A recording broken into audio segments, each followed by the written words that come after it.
glossal fold. It is a mucosal fold containing palatoglossal muscle. And below there is dorsal surface of the posterior part of the teeth. So this is the oropharyngeal isthmus, and it limits the boundary of oral cavity. Posteriorly, this is the oropharynx. So here lies the oral cavity. Between the lips, anteriorly and posteriorly, there is the oropharyngeal isthmus. This oral cavity is subdivided into two parts. One is the oral cavity proper, another is the vestibule. Now, what is the vestibule and what is the oral cavity proper?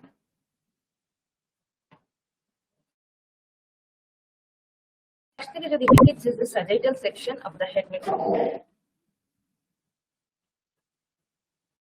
So the vestibule, এখানে যে দেখো oral cavity এখানটা হচ্ছে oral cavity, উপরে এই জায়গাটার নাক, এটা nasal cavity, বোঝা যায়?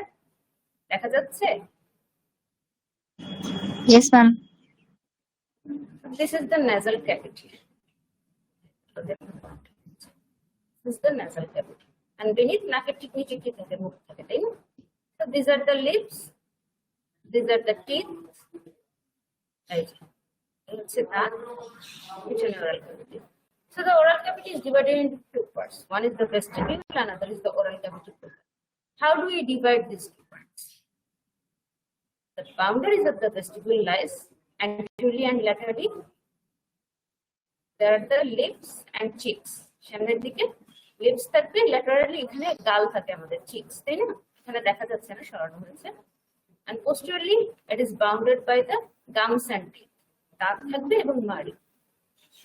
এর মাঝখানে এই যে ন্যারো স্পেসটা, সামনের দিকে দাঁত, সামনের দিকে ঠোঁট, পিছনের দিকে দাঁত, মাঝখানে এই যে অল্প একটু জায়গা, this is the vestibule of the mouth. And behind the teeth, দাঁতের পিছনের ভিতরে, আমরা মুখ হাঁ করলে দাঁতের পিছনের দিকে যে অংশগুলো ভিতরের দিকে, that is the oral cavity proper. So what are the boundaries of the oral cavity proper? আমরা যদি দেখি ওরাল ক্যাভিটি প্রপারের বাউন্ডারি তাহলে দাঁড়াচ্ছে কি? Anteriorly and laterally, there are the gums and teeth. Superiorly, the oral cavity, the roof of the oral cavity, it is formed by the palate. Anteriorly, hard palate, posteriorly, hard palate, posteriorly, soft palate. And below, the floor of the mouth is formed by the tongue posteriorly, and anteriorly, there is the sublingual region. Jibba niche je jagata, the jibba uthale niche, the space beneath the tongue is called the sublingual region. And posteriorly limited by the oropharyngeal isthmus, which I am. So these are the two parts of the oral cavity or mouth cavity, that is the vestibule and the oral cavity. বুঝা গেল দুটো part? Yes, ma'am. এই যে vestibule, এখানে আরেকটু ভালো বোঝাচ্ছি, এই যে দাঁত, এখানে লিপস, এটার মাঝখানে এই যে স্পেসটা, আমরা এখানে দাঁতের সামনে দিয়ে হাত ঢুকালে যে স্পেসটা, যেখানে আমরা টুথব্রাশটা ঢুকায় দাঁত ব্রাশ করি, সামনে দাঁতগুলো ব্রাশ করি, এই জায়গাটাই হচ্ছে আসলে vestibule. So this vestibule communicates with the oral cavity proper. আমরা যখন মুখ হা করি, there is an open communication between the vestibule and the oral cavity proper, and when the teeth are closed, the vestibule still communicates with the oral cavity proper through a narrow space behind the third molar. Third molar টিথের পিছনে একটা narrow space থেকে মুখ বন্ধ করলেও এই জায়গাটা দিয়ে open communication. So what does this vestibule contain? It contains the opening of several ducts, including the labial and buccal glands, several molar glands. The most important one is the opening of the duct of parotid gland. Parotid gland কি? তো বলবা?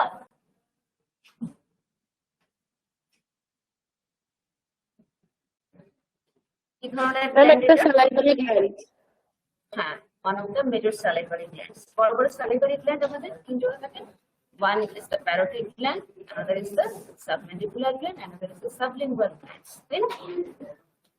So the duct of the parotid gland opens in the vestibule of the mouth, opposite the upper second molar tooth. Molar tooth গুলো আমরা কিভাবে করি? একদম পিছনে যেটা সেটা third molar, then second molar, then first molar. এই আপার এবং লোয়ার দুইটা পার্টি আছে আমাদের, তাই না? আপার পেয়ারে যে সেকেন্ড মোলার টুথ, তার ঠিক উপরে there is a raised elevation called the parotid papilla. ঠিক নিচে there is the opening of the parotid gland. Ducts of the parotid gland এখানে এসে ওপেন করে। এটা অনেক সময় ছোট কোশ্চেন আসে বা এমসিকিউ আসে বা অনেক সময় মুখেও জিজ্ঞেস করতে পারে যে parotid ductের ওপেনিংটা location. Next are the lips. What are the lips? Lips are nothing but fleshy folds that surround the oral fissure. These are the lips, then fleshy folds. Externally, they are covered by skin, and the internal surface is lined by mucous membrane. The mucocutaneous junction lies at the border. So each lip, upper and lower lip, connected to the gums by a median fold of the mucous membrane, is called the frenula.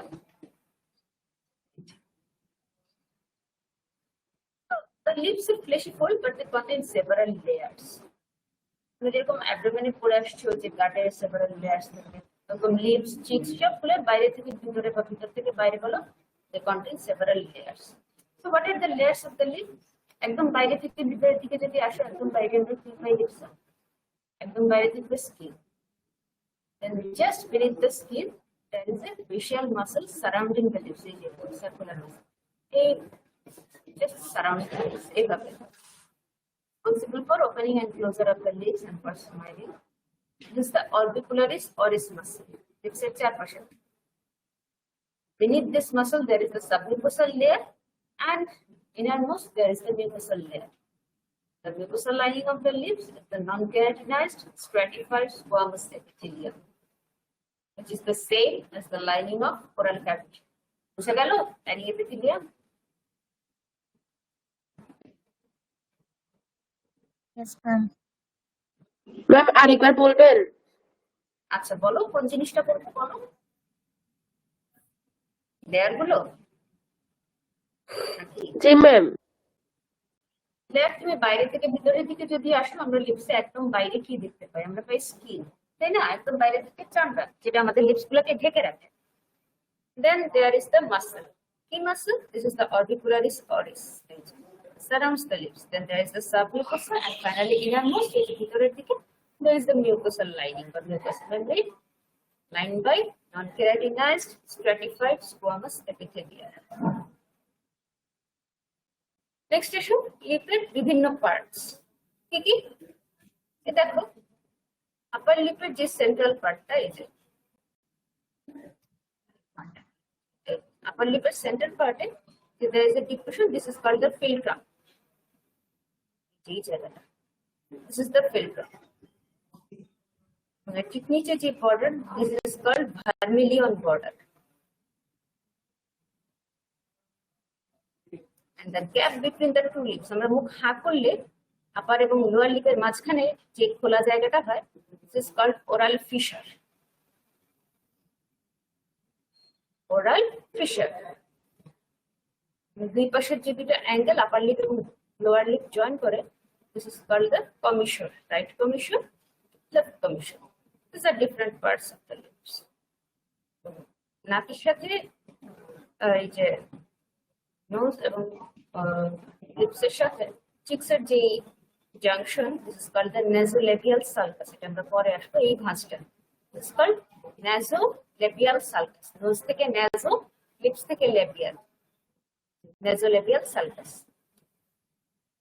এর বাইরের দিকে আছে cheeks, laterally.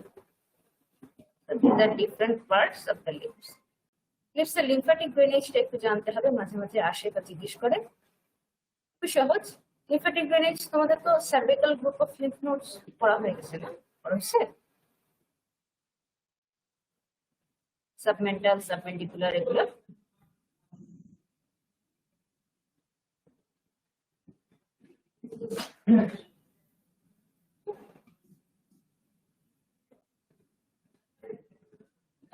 কিরে, cervical lymph node পড়া হয়েছে? পড়াইছেন কেউ? আলোচনা হয়েছে কখনো? হ্যাঁ ম্যাডাম। হয়নি। আচ্ছা, যদি না হয়ে থাকে দেখো, এই যে চিনের ঠিক নিচে কিছু লিম্ফ নোড থাকে, this are called submental nodes, এবং আরেকটু ল্যাটারালি কিছু গ্রুপ অফ লিম্ফ নোড থাকে, this are called submandibular nodes. এবং ঠিক অ্যাঙ্গেল অফ দ্য ম্যান্ডিবলের নিচে একটা লিম্ফ নোড থাকে, দিস ইজ কল্ড যেগুলো ওমোহাইয়ের বা এটা বলে টনসিলার লিম্ফ। হ্যাঁ, ইয়ারের সামনে থাকে প্রি অলিকুলার লিম্ফ নোড, ইয়ারের পিছনে কিছু লিম্ফ নোড থাকে, দে আর কল্ড পোস্ট অলিকুলার। ঠিক আছে, এছাড়াও আরেক কিছু থাকে অ্যান্টেরিয়র চেইন, পোস্টেরিয়র চেইন, এগুলো পরে ডিটেল তোমাদের নেকের সাথে পড়াবে। তো আমাদের লিপসের যে লিম্ফ্যাটিক ড্রেনেজ লোয়ার লিপের সেন্টার থেকে চলে যায় সোজা নিচে সাবমেন্টাল লিম্ফ নোডের মধ্যে, এবং বাকিগুলো থেকে submandibular lymph node. This is the lymphatic drainage of the lips. Next আসে চিক্স। চিক্স মানে কি গাল, তাই না? চিক্স থেকে যে জিনিসগুলো আমরা একটু আলোচনা করবো, যে ডেফিনিশন, চিক্স কি জিনিস, বাউন্ডারিজ, কম্পোজিশন মানে লেয়ার গুলো, lymphatic drainage. So what are the chicks? Chicks are nothing but fleshy flaps, মাংসল দুইটা ফ্ল্যাপ বা লেয়ার, তাই না? কোথা থেকে? Extend from the nasolabial sulcus lateral. Nasolabial sulcus এই যে আমরা একটু আগে বললাম, from the side of the nose to the angle of the mouth, এই ভাঁজটার নাম হচ্ছে nasolabial sulcus। এর পিছনে যে জায়গাটা, this is the cheek। বুঝা গেল nasolabial sulcus বা nasolabial fold? Yes, ma'am. তাহলে next issue, what is the composition of the cheeks? Cheeks ও কয়েকটা লেয়ার থাকে লিপসের মধ্যে। যেমন আমরা বাইরে থেকে ভিতরের দিকে যদি আসি, একদম বাইরে কি থাকে? First there is the skin, next there is the superficial fascia containing facial muscles. Facial muscles কয় ধরনের হয়? যখন তোমরা ফেস করবা তখন দেখবা যে ফেশিয়াল মাসলস দুই ধরনের।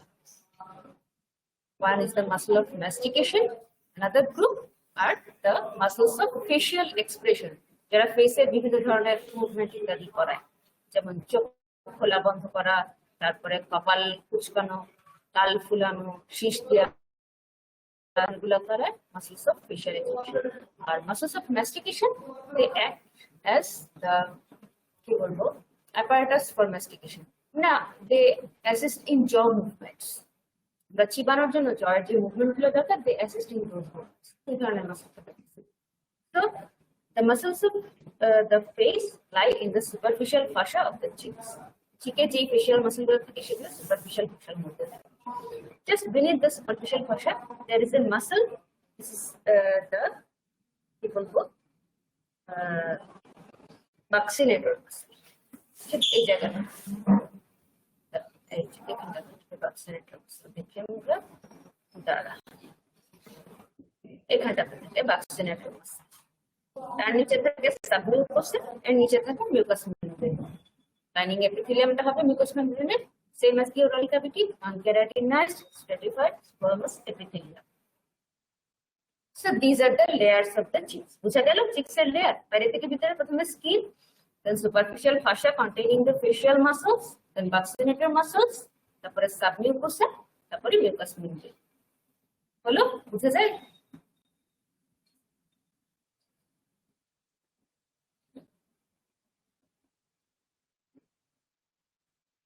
জি ম্যাম।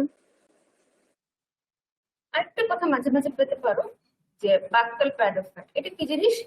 ঠিক এই বাক্সিনেটর মাসল যেখানে থাকে তারপরে কিছু ফ্যাট থাকে যেটা এক্সটেন্ড করে অনেক সময় টেম্পোরাল রিজিয়নে কিছুটা, this is called the buccal pad of fat. এটা মোস্ট প্রমিনেন্ট ইন ইনফ্যান্টস, এই যে বাচ্চাদের দেখবে গালগুলো এরকম ফুলা ফুলা থাকে, কেন? Because of the well developed buccal pad of fats. বাচ্চাদের ক্ষেত্রে এটা দরকার হয় because of the sucking of milk. বাচ্চারা দুধ সাক করে খেতে হয় ব্রেস্ট থেকে, ফিটার থেকেও। So the buccal fat is well developed. তো অনেক সময় কি করে বাক্কাল ফ্যাটটা সরানো যায়, তাই না? Removal of buccal pad of fat সরাই দিলে কি হবে? সুন্দরী আরো সুন্দরী হয়ে যাবে নাকি? সুন্দরী থেকে আরো সুন্দরী হওয়ার জন্য এই যে বাক্কাল ফ্যাট রিমুভাল। যাই হোক, আমাদের সুন্দরী দিয়ে কাজ নেই, ওরা লিম্ফ্যাটিক্সে যায়, lymphatics of the cheeks. So what is the lymphatic drainage of the cheeks? ওই মোটামুটি প্রায় লিপসের মতোই আমরা যেরকম বলছিলাম, কাছাকাছি লিম্ফ নোড গুলাতেই। কোথায় কোথায় যায়? মেইনলি এই যে সাবম্যান্ডিবুলার,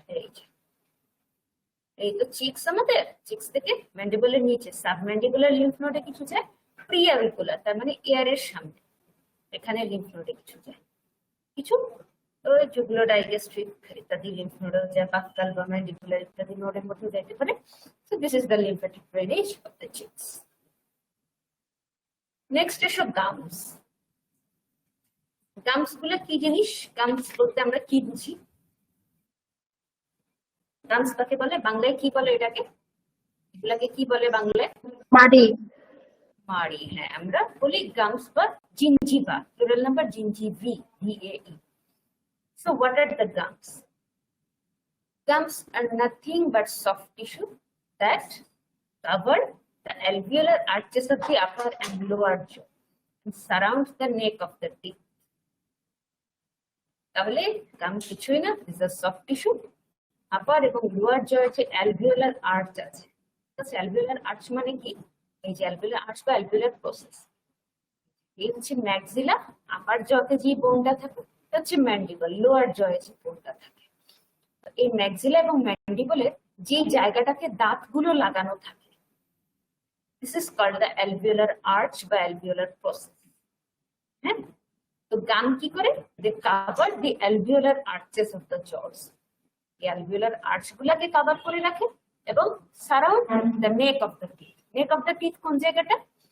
এই দাঁতের বাইরের যে অংশটা এবং ভিতরে ঢুকানো যে অংশটা, দুইটার মাঝখানে যেই জায়গা, this is called neck of the teeth. This is surrounded by the gums. বুঝা গেল গামস কি কাজ করে?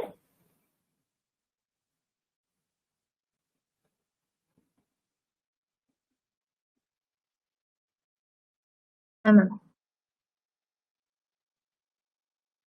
না রে, গামস কি মাসলে ট্রিট করা যায়? সরি একবার বলো। গামস কি মাসলের মতো ট্রিট করা যায় ম্যাডাম? মাসেলের মতো কি করা যায়? মানে এটা কি মাসলের মতো চিন্তা ভাবনা বা ট্রিট করা যায়? মানে গামস না, যেটা এটা ঠিক মাসেল না, এটা একটা soft tissue. Soft tissue just mucus membrane, এর নিচে কিছু ফাঁসা ইত্যাদি জিনিসপত্র থাকে, এখানে মাসেল থাকে না জ বা গামসের মধ্যে। ঠিক আছে, মাসেল গুলো আলাদা। ওই যে বললাম দুই ধরনের মাসেল থাকে ফেসে, মাসেলস অফ ম্যাস্টিকেশন এবং মাসেলস অফ ফেশিয়াল এক্সপ্রেশন, ওগুলো থাকে আশেপাশে। তবে গামসের মধ্যে গামসের আলাদা করে কোনো মাসেল নাই, এটা just soft tissue. Soft tissue মানে কি এখানে Thank you. কিছু ফাঁসা থাকবে, মিউকাস মেমব্রেন ইত্যাদি। হ্যাঁ, তো তাহলে গামসের আমরা পেলাম যে দুইটা কিন্তু পার্ট থাকে। এই যে নেক অফ দ্য টিথ, এই জায়গাটা সারাউন্ড করে গামের একটা। তো what are the parts of the gum? তো গামসের আমরা যে ডেফিনিশন বললাম যে কোথায় কোথায় থাকে, এটা থেকে বোঝা যায় দুইটা part. One is the attached part, another is the free part. Free part কোনটা? Free part of the gum surrounds the neck of the teeth. এই দাঁতের গোড়ার জায়গাটাকে সারাউন্ড করে রাখে যে জায়গাটা, that is the free part. The attached part of the gum covers the alveolar arches of upper and lower jaw. বুঝা গেল গামের ফ্রি এবং অ্যাটাচড পার্ট?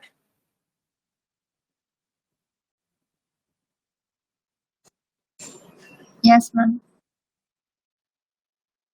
এখন আসুন গামের নার্ভ সাপ্লাই কি ধরনের। গামের এই যে আপার জয়ের যে গাম আছে, এটাতে মেইনলি দিবে branches of the maxillary division of trigeminal nerve. কোন কোন ব্রাঞ্চ? অ্যান্টেরিয়র, মিডল এবং পোস্টার সুপিরিয়র অ্যালভিওলার নার্ভ, সাথে গ্রেটার প্যালাটাইন, নেসোপ্যালাটাইন নার্ভ। একটু দেখে নিবা, মেইনলি এটা মনে রাখতে হবে যে branches of the maxillary division of trigeminal nerve. আর লোয়ার জতে গামের মধ্যে কে সাপ্লাই দিবে? গামে এবং টিথেও পাশাপাশি দিবে inferior alveolar nerve, that is a branch of the mandibular division of trigeminal nerve. লিম্ফেটিক্স কোথা থেকে? ওই একই রকম লিপসের মতো, চিক্সের মতো, প্রায় কাছাকাছি লিম্ফ নোড গুলাতেই। লোয়ার জয়ের সেন্ট্রাল পার্টে গাম থেকে যাবে সাবমেন্টাল লিম্ফ নোডে, বাকিগুলা থেকে সাবম্যান্ডিবুলার নোডে, কিছু কিছু ডিপ সার্ভাইকাল এবং প্রিঅরিকুলার লিম্ফ নোডেও যায়। মেইনলি সাবমেন্টাল এবং সাবম্যান্ডিবুলার। নেক্সট এসো টিথ। টিথ মানে কি?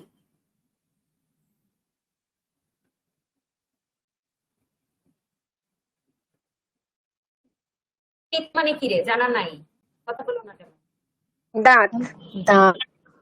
দাঁত। আচ্ছা, তো আমাদের কয় ধরনের দাঁত থাকে? 4 ধরনের। আমি যদি বলি 2 ধরনের হবে? মানা যাবে?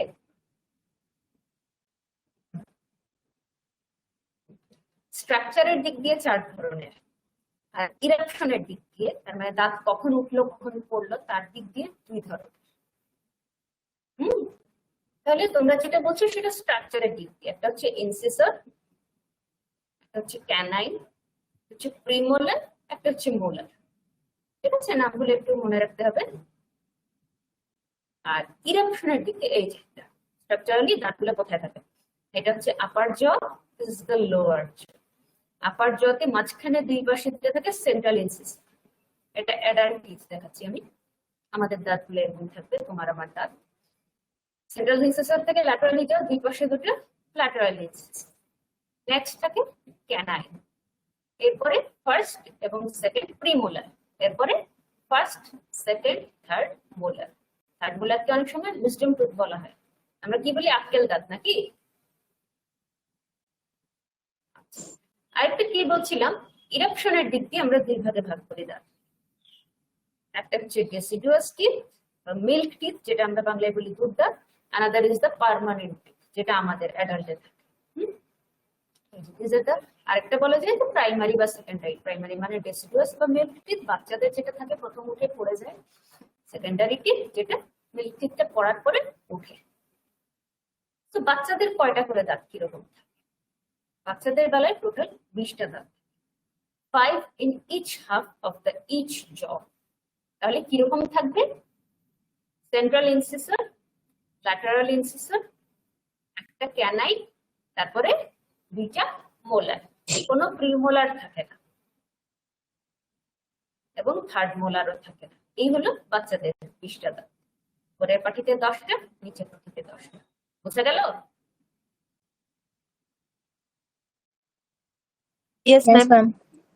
জি ম্যাম। আমাদের অ্যাডাল্টে কি ধরনের থাকে এটা তো আমরা আগেই মোটামুটি বলে ফেলছি। বাচ্চাদের সাথে ডিফারেন্স হচ্ছে এখানে থার্ড মোলার অ্যাপিয়ার করবে, দুইটা প্রিমোলার দাঁত থাকে। কি হচ্ছে বাচ্চাদের সাথে?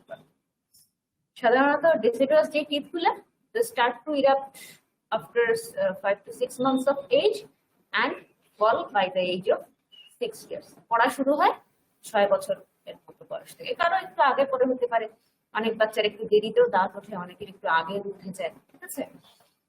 আর সেকেন্ডারি টিথ ইরাপশন শুরু হয় 6-7 বছর বয়স থেকে, দেন প্রায় 12-13 বছর পর্যন্ত টানা একটা পর একটা পরে উঠে এরকম। এটা নির্দিষ্ট সিরিয়াল আছে, টাইম আছে, এই যে ব্রাশ করতে পরে। আর হচ্ছে ফাইনালি থার্ড মোলারটা সবার শেষে উঠে। এটা এইজ রেঞ্জটাও বেশ বড়, 17 বছর বয়স থেকে শুরু করে সাধারণত 25-26 বয়সের মধ্যে চলে আসে থার্ড মোলার। কারো কারো বেলায় একটু আগে হয়ে যায়, কারো কারো ক্ষেত্রে আরো দেরি হতে পারে। It depends on family history, ma'am, other factors. Ma'am বাচ্চাদের কি মোলার দাঁতগুলো পরে আবার নতুন করে ওঠে? বাচ্চাদের মোলার দাঁতগুলো দ্বারা আমরা আসি, আমাদের তো আছে স্লাইড, কোনটা পাবে পরে। এই যে প্রাইমারি এবং সেকেন্ডারি, যে ফার্স্ট মোলার সেকেন্ড মোলার প্রথম উঠে হচ্ছে 13 থেকে 19 মাসে, সেকেন্ড মোলারটা উঠে 25 থেকে 33 মাসে, প্রায় 3 বছরের কাছাকাছি। আর পরে ফার্স্ট মোলারটা 9 থেকে 11 বছরে পড়ে যাবে, সেকেন্ড মোলারটা 10 থেকে 12 বছরে পড়ে যাবে। তার মানে পরে, তাই না? জি ম্যাম। পড়ে তারপরে আবার এই যে উঠে কোনটা কোন সময়। অত ডিটেইল আসলে তোমাদের লাগবে না, এত ভিতরে যায়ও না। তোমাদের যেটা লাগবে মানে ওই গ্রসলি একটা, যে কবে নাগাদ পড়া শুরু হয়, কবে নাগাদ আবার ওঠা শুরু হয়, থার্ড মোলার কবে আসে, এই যতটুকু বললাম এই টুকটাক কতটুকু তোমাদের একটু গ্রসলি জানলেই হবে। একদম লাইন বাই লাইন যে এই দাঁত কয়টা কবে উঠবে, ওই দাঁত কবে পড়বে, এত একেবারে ডিটেইলে যাওয়ার দরকার নেই, এটা অপ্রয়োজন। এত আমাদের লাগবে। নেক্সট আসুন parts and structure of teeth. একটু জেনে রাখলে ভালো, অত ডিটেইল যদি নাও জানো। ফার্স্টলি আমরা বাইরের দিক থেকে divide the tooth into 3 parts. The part which is embedded in the জজ, দ্যাট ইজ দ্য রুট, যেটা ভিতরে থাকে আমরা দেখতে পাই না। যে পার্টটা বাইরে থাকে আমরা যেটা দেখতে পাই, that is the crown. And the part in between the root and crown, this is the neck of the teeth, which is surrounded by gums. এই জায়গাটা neck of the teeth। তাহলে root, crown, neck, বুঝা গেল? জি ma'am. এখন ভিতর থেকে বাইরের দিকে যদি আসো, একটা দাঁতকে আমরা যদি সেকশন করি, আমরা কি কি জিনিস পাবো? তাতে কি ব্লাড ভেসেল নামটা এগুলো থাকে রে? কি মনে হয় তোমাদের? থাকে ম্যাডাম। থাকে, এই জন্য দাঁত পড়লে দাঁত ফুললে একটু ব্যথা পাওয়া যায়, তাই না? বা দাঁত ক্ষয় হলেও ব্যথা পাওয়া যায়, ক্যারিজ ইত্যাদি হলে, তাই না? তো আসলে দেখো, একদম ভিতরে যে জিনিসটা থাকে দ্যাট ইজ কল্ড পাল্প। একদম ভিতরে it contains blood vessel and nerves of the teeth. কোনো কারণে ভিটামিন ডি ডেফিসিয়েন্সি হোক বা ট্রমা হোক, ইনজুরি হোক, দাঁত ক্ষয় হয়ে যখন এই পাল্প পর্যন্ত পৌঁছে যায়, পাল্প যখন এক্সপোজড হয়ে যায়, that is the beginning of very severe pain because it contains the vessels and nerves. Next আসো, pulp কে cover করে there is a calcified material. This is the dentin. এই যে চারপাশে নিচ থেকে উপরে পুরোটা covered by dentin. The exposed part of the dentin যেটা বাইরে থাকে is covered by enamel. It is also a calcified material. And the hardest substance in the body, আমাদের শরীরে সবচেয়ে শক্ত জিনিস হচ্ছে এনামেল। দাঁত কিন্তু সহজে ভাঙে না। Breaking of tooth is grievous heart. এটা ফরেনসিক মেডিসিন যখন তোমরা পড়বা তখন পড়াবে। Enamel and embedded part of the tooth is covered by something called cementum. এটা ক্যালসিফাইড ম্যাটেরিয়াল। ভিতরে তো বাইরে থাকলে এনামেল, ভিতরে থাকলে cementum. And the cementum is surrounded by periodontal membrane. This serves as periosteum. দাঁতটা বসানো থাকে কোথায়? ম্যাক্সিলা এবং ম্যান্ডিবলের সকেটের মধ্যে, তাই না? তো বোনস এর একটা কাভারিং থাকবে অবশ্যই, periosteum. So this periodontal membrane serves as periosteum. মানে এই এগুলোর আর্চের মধ্যে socket, then there is the periodontal membrane, এর মধ্যে দাঁতটা বসানো থাকে। বুঝা গেল জিনিসটা? জি ম্যাম। ম্যাম, হ্যাঁ বলো। রেসিডুয়াল টিথ যখন পড়ে যায় তখন ম্যাম ব্যথা লাগে না কেন? কি পালগুলার ড্যামেজ হয়ে যায়? না, ড্যামেজ আসলে হয় না। এটা হয় কি, দাঁতটা নিজেই যদি লুজ হয়ে আস্তে আস্তে পড়ে যায় তখন ব্যথা লাগে না, ঠিক আছে? তখন আস্তে আস্তে কানেকশন গুলো, এই যে ভেসেল গুলো, নার্ভ গুলো আছে, এগুলা লুজ হয়ে একটু রক্ত টক্ত বের হয়ে নিজেরাই আস্তে আস্তে ছেড়ে দেয়, লুজ হয়ে যায়। তো এই জন্য ব্যথা লাগে না নিজে নিজে যদি পড়ে যায়, একটু ব্যথা। তবে যদি টান দিয়ে তুলো বা ডাক্তারের কাছে গিয়ে তুলো, হ্যাঁ, তখন ব্যথা লাগবে। কারণ তখন তো এটা লুজ হয় নাই, এমনি এমনি তুমি টান দিয়ে তুলে দিচ্ছ, তো নার্ভের মধ্যে লাগবে, স্বাভাবিক ব্যথা লাগবে। তো দাঁতে পুরাটাতে কিন্তু নার্ভ সাপ্লাই বা ব্লাড ভেসেল নাই, ঠিক আছে? কিছু জায়গা আছে অ্যাভাসকুলার। কোন কোন জায়গায় অ্যাভাসকুলার? দাঁতে এই যে এনামেল, এই যে ডেন্টিন এবং ভিতরে সিমেন্টাম, এই জায়গাগুলো অ্যাভাসকুলার এবং কোনো নার্ভ সাপ্লাই নেই। নার্ভ আছে শুধু এই পাল্প এবং পেরিওডন্টাল মেমব্রেনের মধ্যে। তো এই জায়গাগুলো যখন ইনজুরি হবে বা যখন টানাটানি করবা ধরে, তখন তুমি ব্যথা পাবা।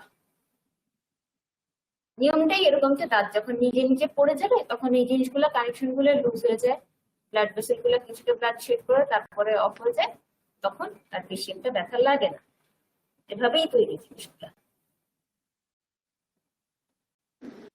আচ্ছা ম্যাম। এখন আসুন nerve supply of teeth and gingiva.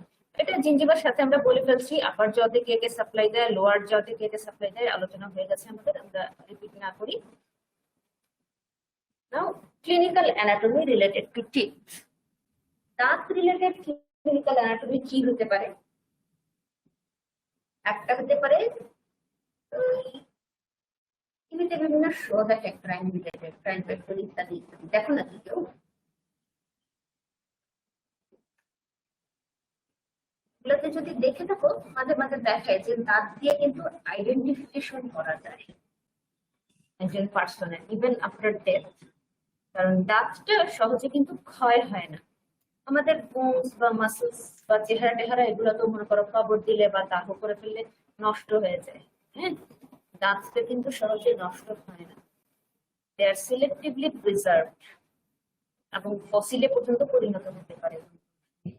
So they are important in the identification of unidentified dead bodies. This is the forensic importance.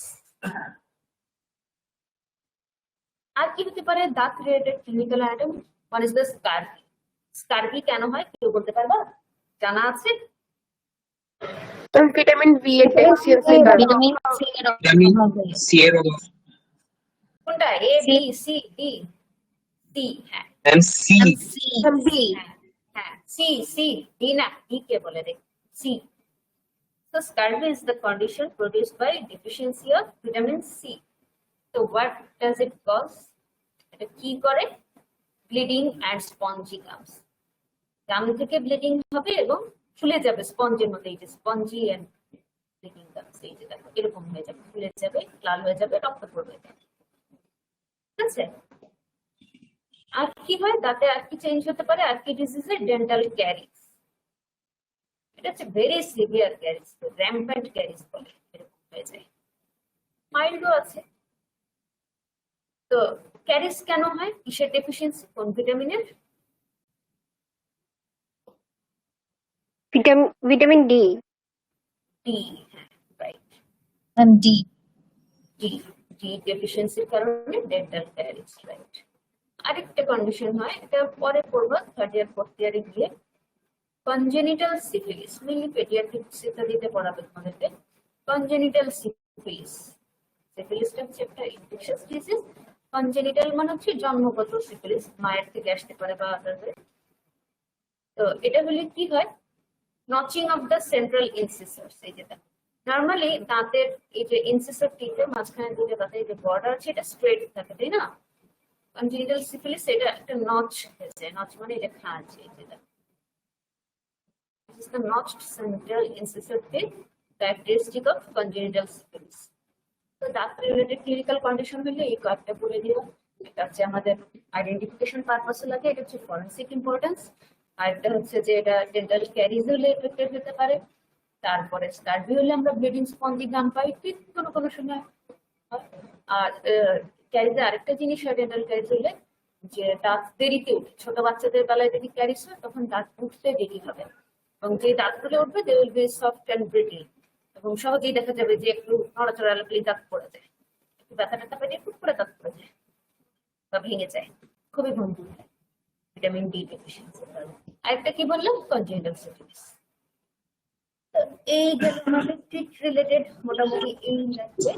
Ma'am হ্যাঁ বলো বলো। ম্যাম এই টিথের নেকে যে নচ তৈরি হয় সেটা কি শুধু কনজেনিটাল সিফিলিসের সময় হয় বা অন্য কোনো কারণে হতে পারে না এরকম? কারো কারো এমনিতেও জন্মগত বংশগত থাকতে পারে, ঠিক আছে? স্ট্রাকচারালি কোনো কোনো সময় কিছু ভ্যারাইটিস বা পিকুলিয়ারিটিস থাকে অনেক, তাই না? কিছু ডিজিজের কারণেও কিছু জিনিস হয়, কারো কারো জন্মগত ভাবে বংশগত ভাবে এমনিই থাকতে পারে। তো এটাও হয়তো এরকমই আছে। এটা যারা এক্সপার্ট ওনারা আলাদা করতে পারবেন, তাদের এক্সপার্ট যারা বলতে পারবেন যে হ্যাঁ এটা বংশগত আর এটা সিফিলিসের কারণে।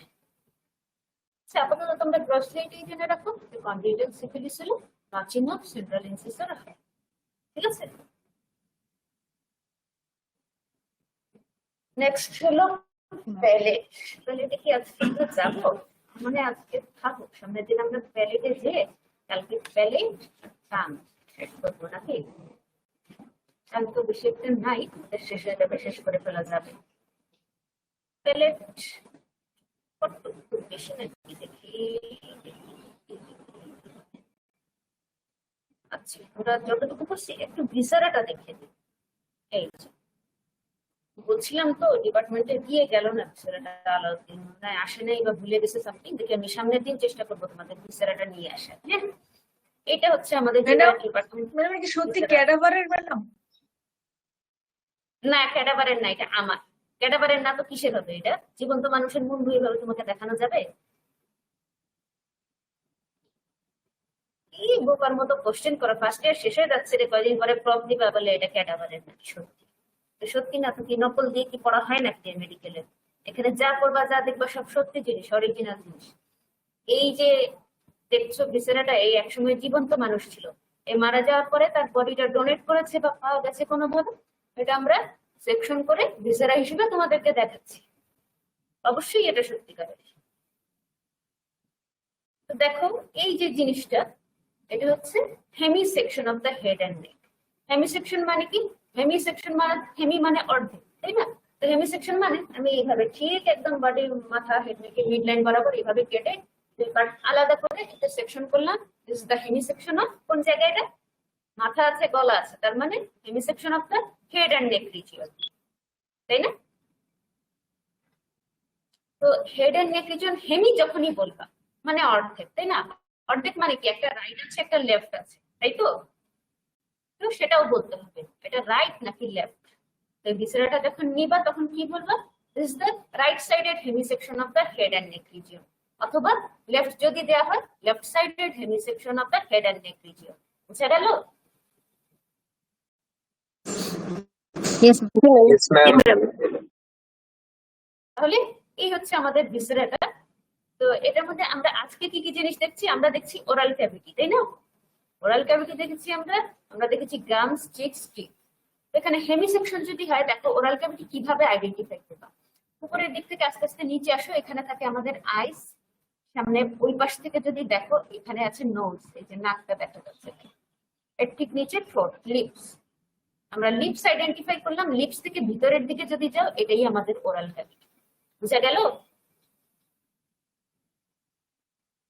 জি ম্যাম। Yes ma'am. তাহলে ওরাল ক্যাভিটি আমরা বলছি ভেস্টিবিউল এবং ওরাল ক্যাভিটি। সেটা কিভাবে আইডেন্টিফাই করব?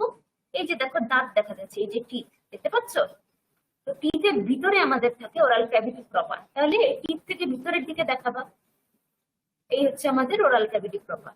পরের দিকে প্যালেট, নিচে এই যে টাং, পিছনে এই জায়গাটাকে বলে ওরোফ্যারিঞ্জিয়াল ইসথমাস, আমরা যে দেখালাম শুরুতে, সামনের দিকে গামস এন্ড টিথ।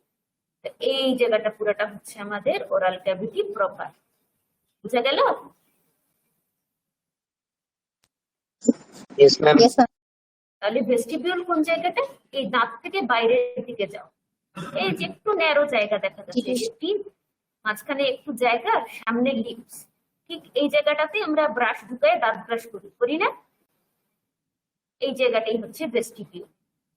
এই ঠিক টিথের বাইরে, লিপসের ভিতর দিয়ে এখানে যদি আঙ্গুলটা ঢুকায় দাও, এই জায়গাটা হচ্ছে আমাদের ভেস্টিবিউল অফ দ্য মাউথ। দেখাতে পারবে? বুঝা গেছে? জি ম্যাম। তাহলে আমাদের ওরাল ক্যাভিটির মধ্যে বাকি রইল হচ্ছে প্যালেট আর টাংটাও আমরা সামনের দিকে যাবো। প্যালেট বেশি একটা না, সামনের দিকে হার্ড প্যালেট থাকে, পিছনে সফট প্যালেট থাকে, এটা আমরা সামনের দিন পড়বো। টাংটা পড়বো, তারপরে আমাদের এটা হেড নেকটা শেষ। তাহলে ওরাল ক্যাভিটি বুঝবা, দেখাতে পারবা সামনে। আমাদের যে ভিসেরাটা আছে ওটা হুবহু দেখতে এইরকম। উপরে এই যে ব্রেনের হেমিসেকশন দেখা যাচ্ছে অর্ধেকটা, নিচে এই যে স্পেনয়েডাল সাইনাস, দেখো এখানে স্পেনয়েড বোনটা থেকে এটা মাঝখান দিয়ে কাটা হয়েছে, ভিতরে স্পেনয়েডাল সাইনাস দেখা যাচ্ছে। এখানটা এই যে নোজ সামনের দিকে, ভিতরে নেজাল ক্যাভিটি, এই জায়গাটা প্যালেট, নেজাল ক্যাভিটি আর ওরাল ক্যাভিটির মাঝখানে মুখের যে ছাদটা আমরা হাত করলে দেখতে পাই, এটা হচ্ছে প্যালেট। এই যে এর উপরে নেজাল ক্যাভিটি, নিচে ওরাল ক্যাভিটি, আর ওরাল ক্যাভিটির নিচে এই মাংসল যে জিনিসটা দেখা যাচ্ছে এটা হচ্ছে টাং। ঠিক আছে? এই ছবিটা অনলাইনে আছে, ঠিক আছে? আমাদের যে ভিসেরাটা সেটা একদম এই সেমই, এই জিনিসটাই। তো এটা ছবিটা দেখে নিও, একটু খুঁজলেই পাবা। ছবিগুলো দেখবা তোমাদের বইতে নিটার ইত্যাদিতেও এই ছবিটা আছে। দেখে দেখে জিনিসগুলো একটু আইডেন্টিফাই করার চেষ্টা করবা নিজেরা। ওরাল ক্যাভিটি যতটুকু পড়াইছি পড়বা, তাহলে সামনের দিন বুঝতে সুবিধা হবে। সামনের দিন আমরা হার্ড প্যালেট এবং টাং। তাহলে এতটুকুর মধ্যে আর কারো কোনো সমস্যা আছে কিনা?